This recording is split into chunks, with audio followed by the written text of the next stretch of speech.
نحمدہ و نصلی علی رسولہ الکریم۔ حمد و ثناء اللہ وحدہ لا شریک کے لیے اور درود و سلام ہادی برحق سرور کونین رحمت عالم فخر موجودات خیر الخلائق جناب محمد مصطفیٰ صلی اللہ علیہ وسلم کی ذات گرامی کے لیے، جو تمام کمالات اور صفات کی جامع اور انسانیت کی معراج ہے۔ اسی طرح آپ صلی اللہ علیہ وسلم کے صحابہ کرام رضوان اللہ علیہم اجمعین سیرت و کردار کے اعتبار سے اتنے عرفہ اور اعلیٰ مقام پر فائز ہیں کہ انبیاء علیہم السلام کو چھوڑ کر آج تک ان سے بہتر کسی انسان پر سورج طلوع نہیں ہوا۔ انہی کے بارے میں فرمایا رسول اللہ صلی اللہ علیہ وسلم نے کہ اصحابی کالنجوم، میرے صحابہ ستاروں کی طرح ہیں، بِأَيِّهِمُ اقْتَدَيْتُمْ اهْتَدَيْتُمْ، کہ جس کی بھی تم پیروی کرو گے ہدایت پہ چلو گے، ہدایت پاؤ گے۔ آج ان نفوس قدسیہ میں سے ایک ابو سلمہ عبداللہ مخزومی کے حالات واقعات ہم آپ کے سامنے بیان کریں گے کہ جمادی اخریٰ 4 ہجری کے شروع کا ذکر ہے کہ ایک دن رحمت عالم صلی اللہ علیہ وسلم کو اپنے ایک جاں نثار کی شدید بیماری کی خبر ملی کہ وہ بہت علیل ہیں۔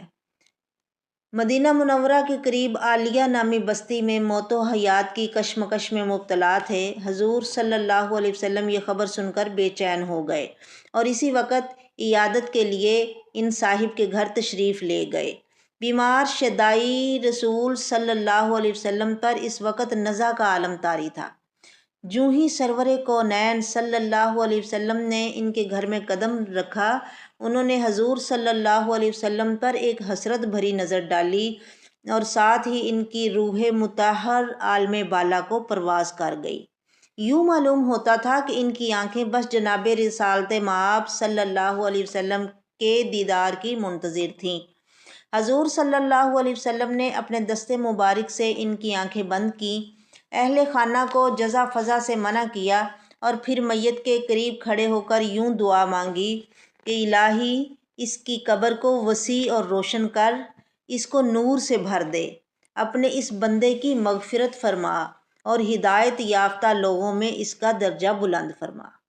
سبحان اللہ، وہ کیا خوش نصیب تھے کہ جن کے لیے رسالت مآب صلی اللہ علیہ وسلم کی زبان اطہر سے دعا نکلی، اتنی خوبصورت کہ ان کی قبر کو اللہ وسیع کر دے، روشن کر، نور سے بھر دے اور اس بندے کی بخشش فرما اور انہیں ہدایت یافتہ لوگوں میں درجہ بلند فرما۔ جب ان صاحب کی نماز جنازہ پڑھی گئی تو رحمت عالم صلی اللہ علیہ وسلم نے معمول کے خلاف 9 تکبیریں کہیں۔ عام طور پر 4 تکبیرات کے ساتھ جنازہ پڑھا جاتا ہے، لیکن آپ نے ان کی 9 تکبیریں ان کے لیے پڑھی۔ لوگوں نے پوچھا، اے اللہ کے رسول صلی اللہ علیہ وسلم، آپ نے 9 تکبیریں کیسے کہیں؟ کیا آپ سے غلطی ہو گئی ہے؟ فرمایا، نہیں، بلکہ یہ تو ہزاروں تکبیروں کے مستحق تھے۔ یہ صحابی جن کے لیے سید المرسلین فخر موجودات شافع محشر صلی اللہ علیہ وسلم نے اس قدر پرسوز دعا مانگی اور جن کی نماز جنازہ غیر معمولی اہتمام کے ساتھ پڑھی، وہ ہیں سیدنا ابو سلمہ عبداللہ بن عبد الاسد مخزومی۔ حضرت ابو سلمہ عبداللہ رضی اللہ تعالیٰ عنہ کا شمار ان عظیم المرتبت صحابہ میں ہوتا ہے جو دربار رسالت صلی اللہ علیہ وسلم کے خاص الخاص اراکین میں تھے۔ ان کا خاندان بنو مخزوم زمانہ جاہلیت میں خاص عزت و اقتدار کا مالک تھا۔ ان کا سلسلہ نسب یہ ہے، ابو سلمہ یہ ان کی کنیت ہے، نام ان کا عبداللہ بن عبد الاسد بن حلال بن عبداللہ بن عمر بن مخزوم۔ حضرت ابو سلمہ کو رحمت عالم صلی اللہ علیہ وسلم سے قرابت قریبہ کا شرف حاصل ہے کہ وہ بڑی آپ سے ان کو قریبی قرابت تھی۔ آپ صلی اللہ علیہ وسلم کی جو پھپھو برہ بنت عبد المطلب تھی وہ ان کی والدہ تھی۔ اس نسبت سے وہ حضور صلی اللہ علیہ وسلم کے پھوپھی زاد بھائی تھے۔ امام بخاری رحمۃ اللہ علیہ اور امام مسلم رحمہ اللہ نے لکھا ہے کہ حضرت ابو سلمہ حضور صلی اللہ علیہ وسلم کے رضائی بھائی بھی تھے، یعنی ایک ہی دائیا کا انہوں نے بھی دودھ پیا جس کا نبی صلی اللہ علیہ وسلم نے پیا۔ بعض مورخین نے لکھا ہے کہ آپ صلی اللہ علیہ وسلم کے چچا حضرت حمزہ بن عبد المطلب بھی آپ کے رضائی بھائی تھے۔ گویا سرور کائنات کا اپنے چچا حمزہ اور پھوپھی زاد بھائی ابو سلمہ دونوں کے ساتھ دو شریک بھائی کا رشتہ بھی تھا۔ حضرت ابو سلمہ طبیعتاً نہایت نیک نفس اور پاک باز تھے۔ یہی حال ان کی اہلیہ ام سلمہ ہند بنت ابی امیہ سہیل کا تھا۔ دونوں میاں بیوی کو یہ شرف حاصل ہوا کہ ہر قسم کے مصائب و خطرات کے علی الرغم ابتدائے دعوت میں ہی دولت اسلام سے بہرہ یاب ہو گئے۔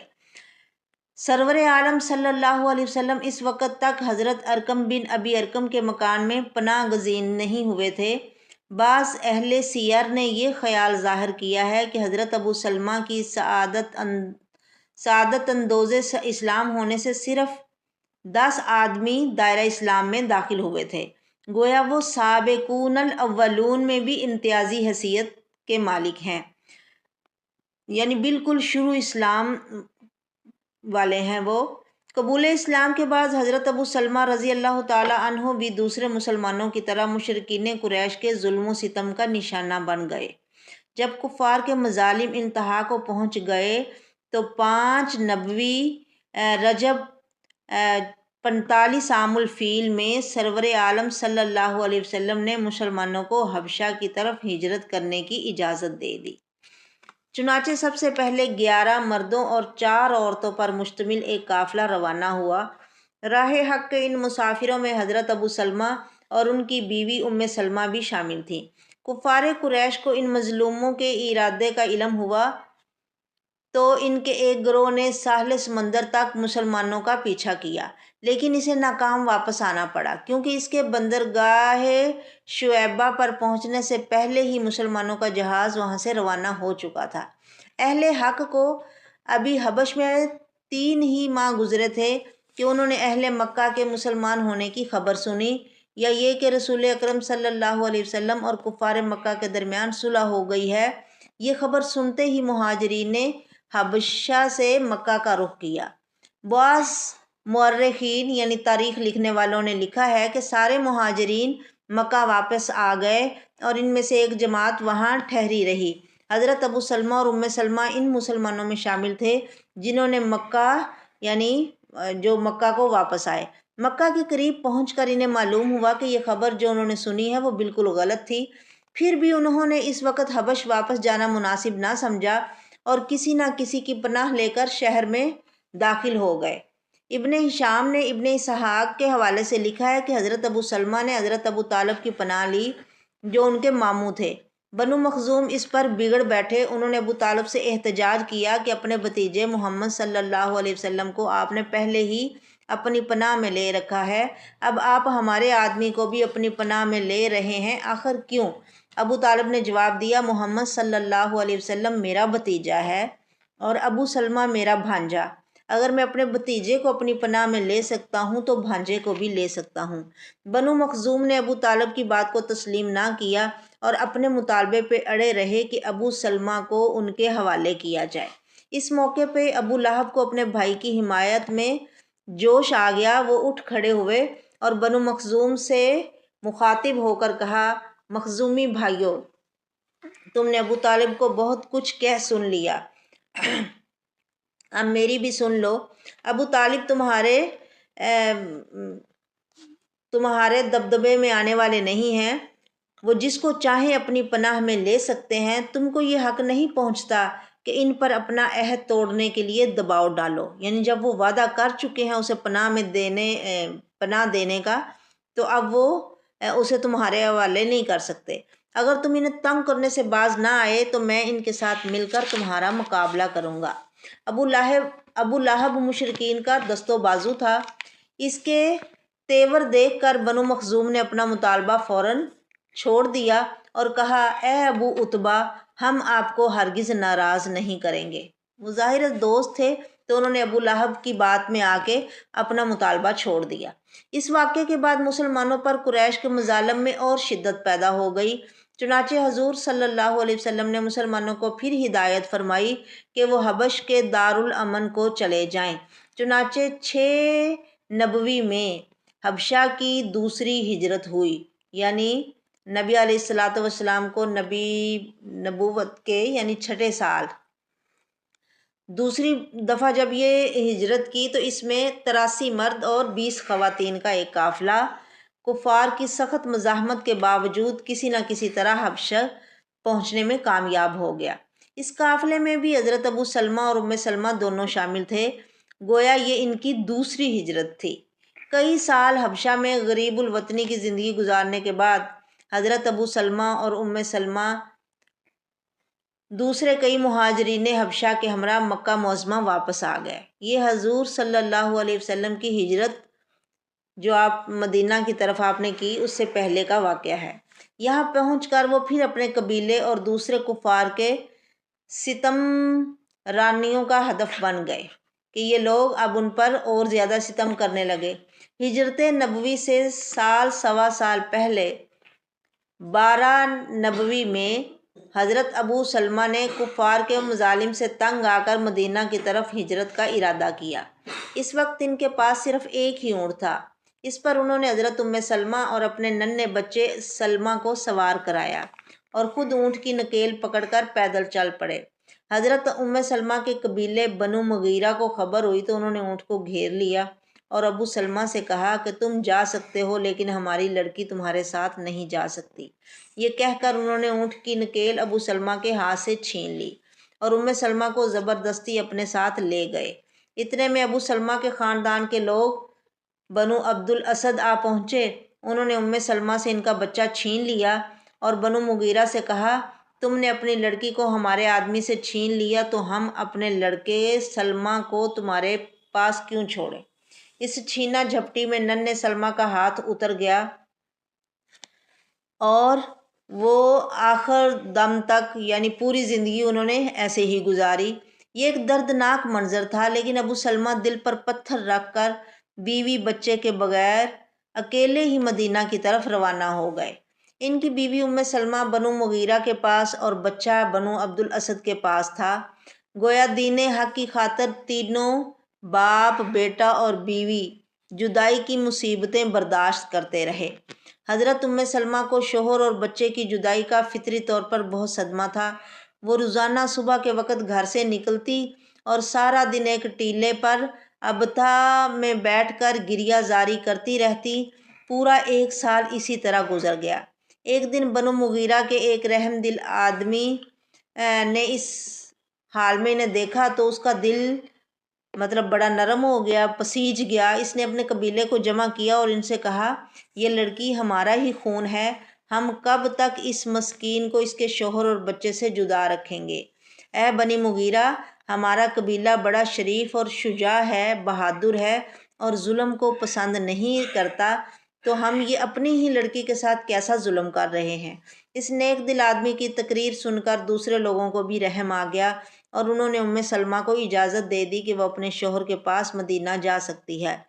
جب بنو عبد الاسد نے یہ واقعہ سنا تو انہیں بھی ترس آ گیا اور انہوں نے سلمہ کو اپنی ماں کے پاس بھیج دیا۔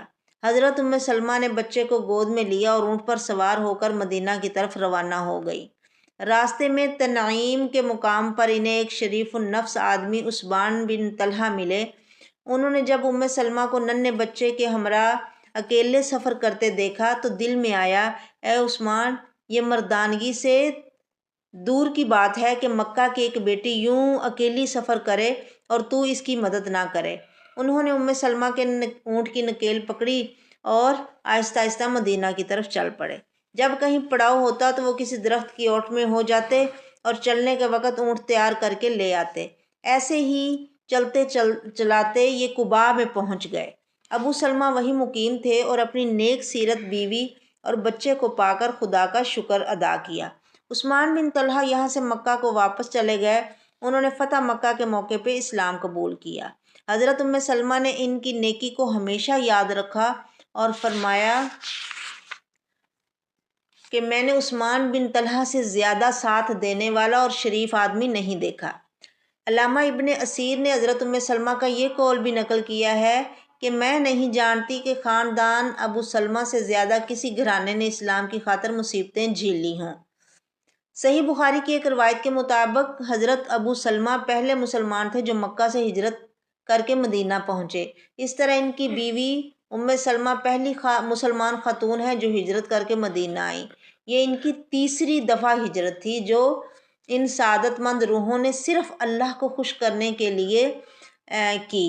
علامہ ابن سعد کا بیان ہے کہ رحمت عالم صلی اللہ علیہ وسلم مدینہ منورہ تشریف لانے تک حضرت ابو سلمہ نے قباء میں قبیلہ عمر بن عوف کے ہاں قیام کیا۔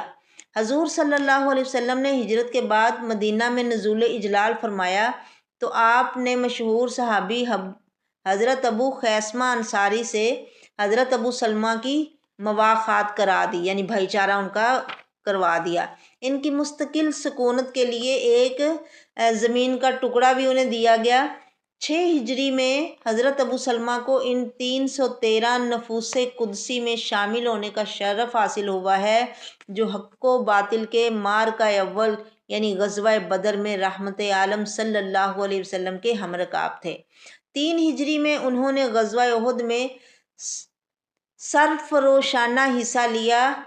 جنگ میں ایک مشرک ابو اسامہ جشمی نے طاق کر زہر میں بجھا ہوا تیر ان کے بازو میں مارا جس سے وہ شدید زخمی ہو گئے۔ 1 مہینہ علاج کے بعد بظاہر تندرست ہو گئے لیکن تیر کا زہر اندر ہی اندر کام کرتا رہا۔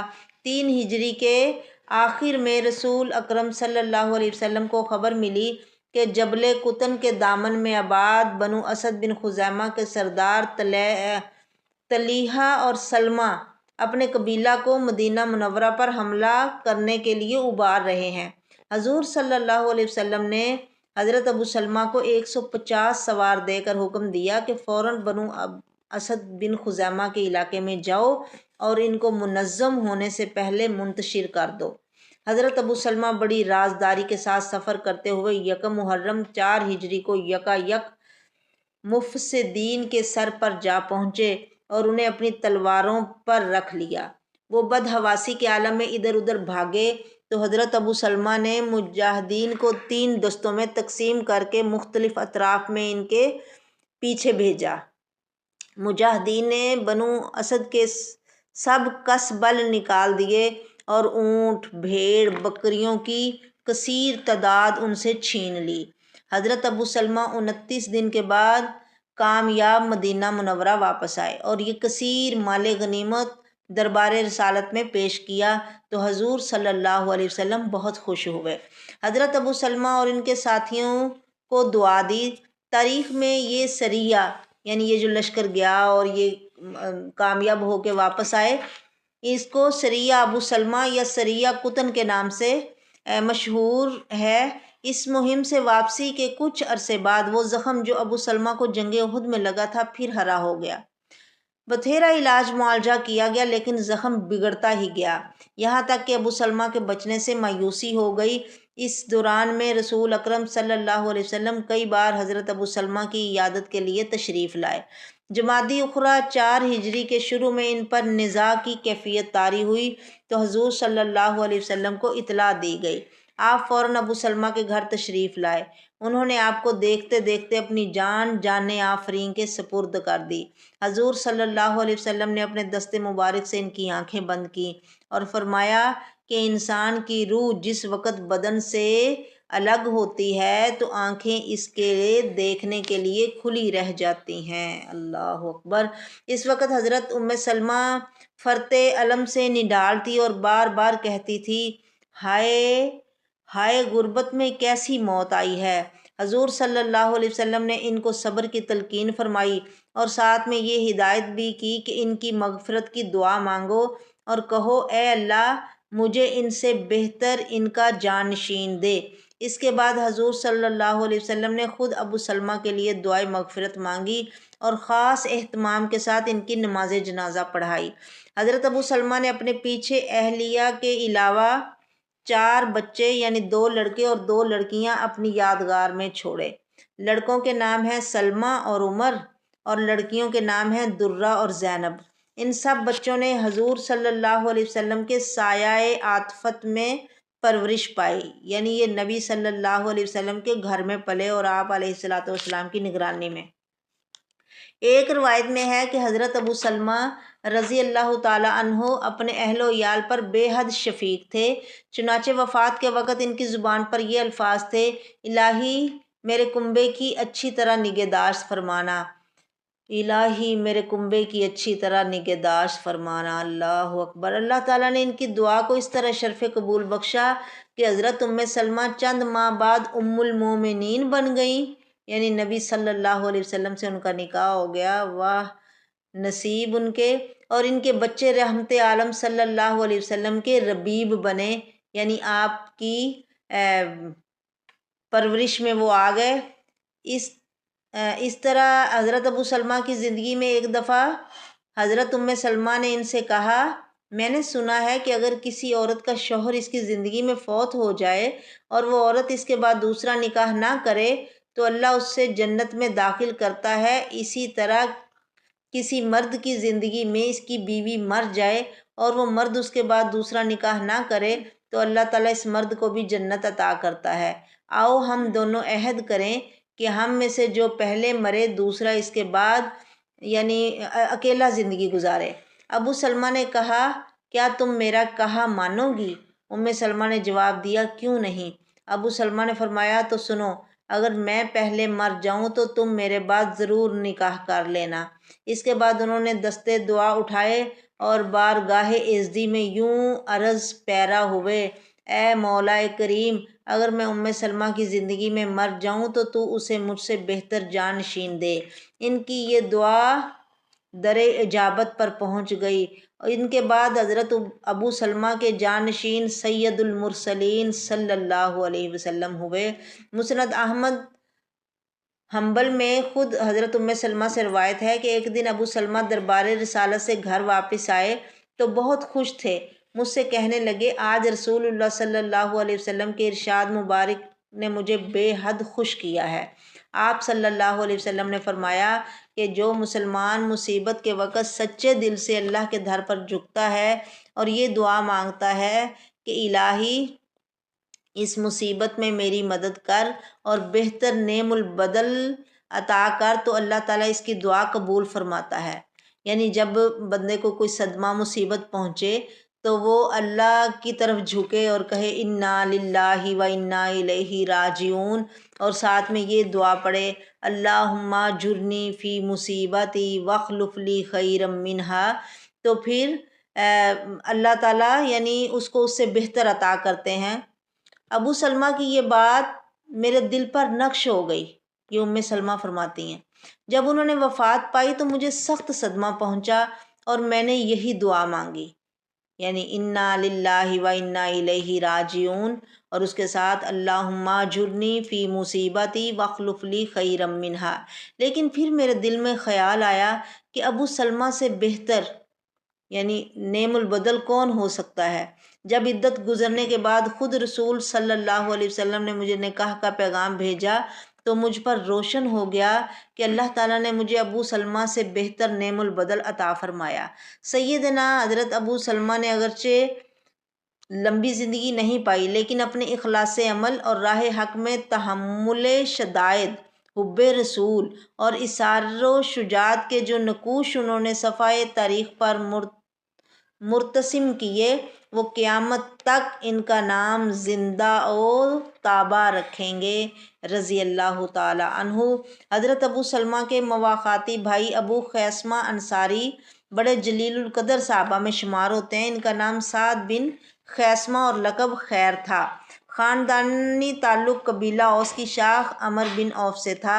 ہجرت نبوی سے پہلے سعادت اندوز اسلام ہوئے اور 13 بعد بعثت میں مکہ جا کر بیعت لیلۃ العقبہ میں شریک ہوئے۔ اس موقع پر رسول اکرم صلی اللہ علیہ وسلم نے انہیں بنی عمر بن عوف کا نقیب بنایا۔ ہجرت کے بعد حضور صلی اللہ علیہ وسلم نے چند دن قباء میں حضرت کلثوم بن حدم رضی اللہ تعالیٰ عنہ کے مکان میں قیام فرمایا، مگر لوگوں سے ملاقات کے لیے آپ نے حضرت ابو خیثمہ کا مکان منتخب فرمایا۔ آپ حضرت کلثوم کے مکان سے حضرت ابو خیثمہ کے گھر تشریف لے آتے تھے اور وہیں مہاجرین و انصار کو شرف باریابی بخشتے تھے۔ حضرت ابو خیثمہ کے والد حضرت خیثمہ بن حارث رضی اللہ تعالیٰ عنہ بھی بڑے مخلص صحابی تھے۔ حضرت صلی اللہ علیہ وسلم غزوہ بدر کے لیے روانہ ہونے لگے تو حضرت خیثمہ نے فرزند سعید سے کہا کہ ہم میں سے ایک آدمی گھر رہنا چاہیے، اس لیے تم یہیں رہو، میں حضور کے ساتھ جاتا ہوں۔ حضرت ابو خیثمہ نے جواب دیا، اگر جنت کے علاوہ کوئی اور معاملہ ہوتا تو میں آپ کو ترجیح دیتا، میں خود جہاد پر جاؤں گا اور امید ہے کہ اللہ تعالیٰ مجھے شہادت عطا فرمائے گا۔ حضرت خیثمہ بولے، اچھا تو پھر قرعہ ڈال لیتے ہیں۔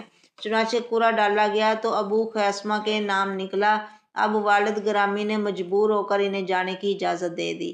حضرت ابو خیثمہ رضی اللہ تعالیٰ عنہ بڑے ذوق و شوق سے لڑائی میں شریک ہوئے اور مردانہ وار لڑتے ہوئے تیمہ بن عدی ایک مشرک کے ہاتھ سے شہادت پائی۔ حضرت ابو خیثمہ رضی اللہ تعالیٰ عنہ کے والد حضرت خیثمہ رضی اللہ تعالیٰ عنہ نے غزوہ احد میں جامع شہادت پیا۔ اللہ ان سے راضی اور یہ سب اللہ سے راضی۔ اللہ ہمیں بھی ان کے نقش قدم پر چلنے کی توفیق دے۔ وما علیہ الا البلاغ وآخر دعوانا الحمد للہ رب العالمین۔